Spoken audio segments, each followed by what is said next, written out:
flush, the Yep. level floor flush Yep. with this level floor. Yep.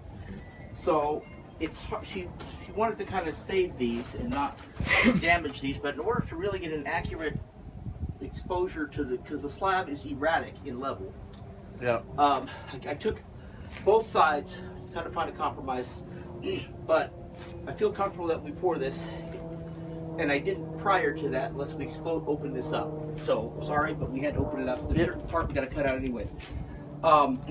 If you shoot a laser off of the bottom, this is the bottom of concrete, right here, roughly. It looks like, I don't know why this is right, but I have to correct this because this top of toilet has to be,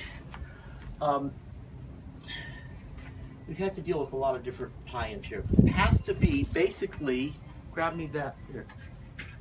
Top of toilet has to be kind of like in line with that.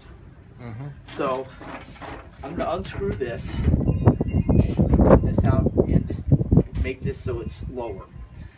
We got to do that and keep our 1/4 inch per foot slope. The vent, this is okay because it's pretty much, we're going to turn it. She wants to keep the concrete flush with this wall.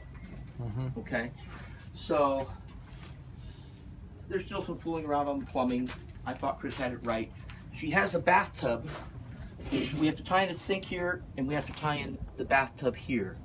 But I guess it took them a very long time to tie in all this and to tie into your thing. So we even have to go lower, and we won't pour this slab until this is all perfect. And if you're going to be here, you can verify it and kind of sign off on it if you want. Sure. It's basically, the flange has to be flush with the top of the concrete.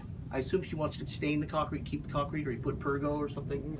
She wants to keep the concrete as a finishing layer. Okay. Yeah. So what's critical, number one, is that we have full sweeps, and that, you know, you have 1/4 inch per foot slope, and that the elevation for the bathtub, for everything actually, the P-trap for the sink, and the P-trap for the bathtub, and the full sweep 90 flanks are all flush. This is our guide point. That's our governor for everything.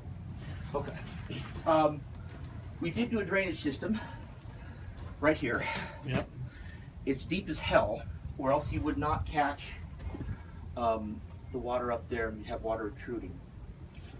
We laid down a 6 mil vapor barrier, and what I'm going to do is put more under here and go up the sides a little bit, and then we're going to put the mirror drain against it. The mirror drain, basically, this is just, right now we're going to put a wood form, and this is the other side of the wood form, okay? This wood form is we'll probably have to wrap this a little bit with some pipe wrap, because this is going to be in it a little bit. Yeah. It's just kind of inevitable. But this is the bottom of concrete floor is going to be the bottom of this form. So this will be, excuse me, the top of concrete floor will be the bottom of this form. We're doing, you can see what we bent right there on the rebar bender that you're standing on. It's about a $400 tool. And we're going to use this pressure treated mud sill. We'll probably go up to about here, and then probably pressure treated mud sill. We'll probably put a double top plate on top of that, because this carries, I believe it carries the load of your wall bordering the deck. Okay, so there's bearing weight on this thing. It's not horrific, but so this wall will turn. This is the north wall, which we had to take quite a bit far back because Jenna was adamant about having this. She likes this old rustic look. Yeah. I'll leave that alone. Anyway, so we were, he yelled at me when I cut the board there, but we kind of have to get it. Anyway, we're going to keep the concrete flush all the way down. What I'll do is I'll strip frame it. I'll strip form it. We'll pull off the forms and circle trowel it. So if, you know, so that will look good. You won't have all these pock marks like chicken, you know, popcorn they call it. So this has vertical L's. They'll come down. by code, you can do 8 foot high with a 6-inch wall. But we're going to make this an 8-inch wall to match that one. We're also going to dowel in with Simpson Set XP epoxy, which is what they engineer for. These are marked every foot. So we'll dowel in here and tie into here as well. Okay? We'll match this face, like this is the guide, we'll match this face. This, initially I wasn't going to put a form here, I was just going to brace off this one with kickers and whalers, but it's too much concrete now. It looks to me like right here, for example, it's almost 2 feet of concrete. So I'm going to pull these off, and we're going to still use this. This is a very expensive product, and we'll attach it with a special liner attachment that goes at the top of the mud sill. But so I'm actually going to pull this off and put another form board on the other side and use snap ties. You know what Simpson snap ties are? Strong tie system. That was 8-inch with pegs every foot. We'll put them every foot. The bottom will have a lot of displacement pressure because it's heavier, obviously. The drainage. So we'll run this just like this, but once we have pour the concrete wall, you know what I mean? And it overlaps like this, so it'll bump and run all the way down. Okay.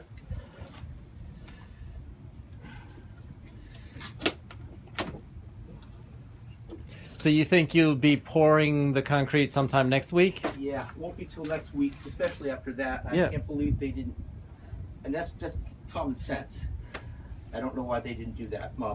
Chris is a good plumber. I mean, all the plumbing is up to code, but you want full sweet 90s, and you want full, you don't want anything hanging up. You have good fall. You got more than a 1/4 inch per foot.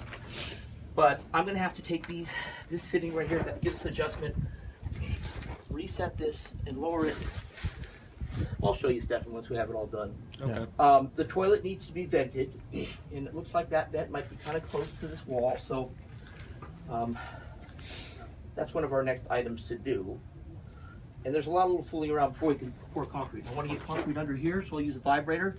We'll probably dowel into here a little bit because that's a very vulnerable point right now, seismic, you know, from a structural point of view.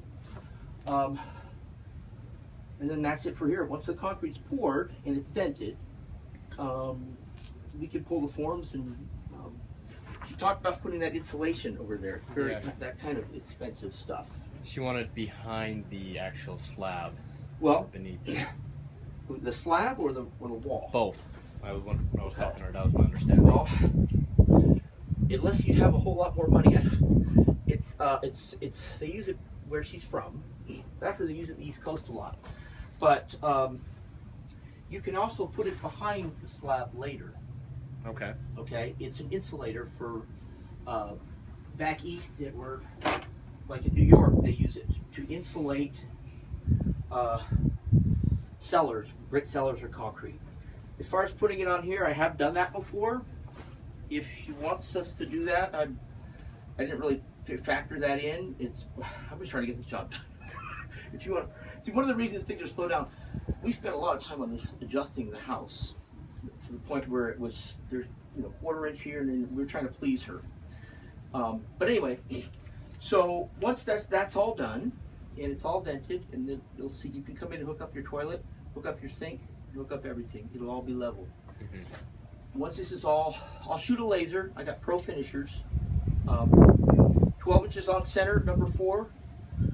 I'll pour a high PSI concrete. We're going to take down some of this right in here because this isn't quite, I want it to be thicker. I don't want to put 4 inches concrete. The mirror drain will be properly attached. You'll have no water intrusion or penetration through the porous, concrete. The drain is deep, 1/4 per foot. There's 3/4 gravel in the trench. This is road based. This compacts. This goes under a driveway. The gravel is for percolation. It's rounded, so it's different. We're going to run a compactor on here. The only thing I could do, Stefan, is I was thinking this is 6 mil. I was thinking we could rake this up and double this up. You guys, hey, we could double this up and make it 12 mil. Just for, an extra. Second favor. Yeah.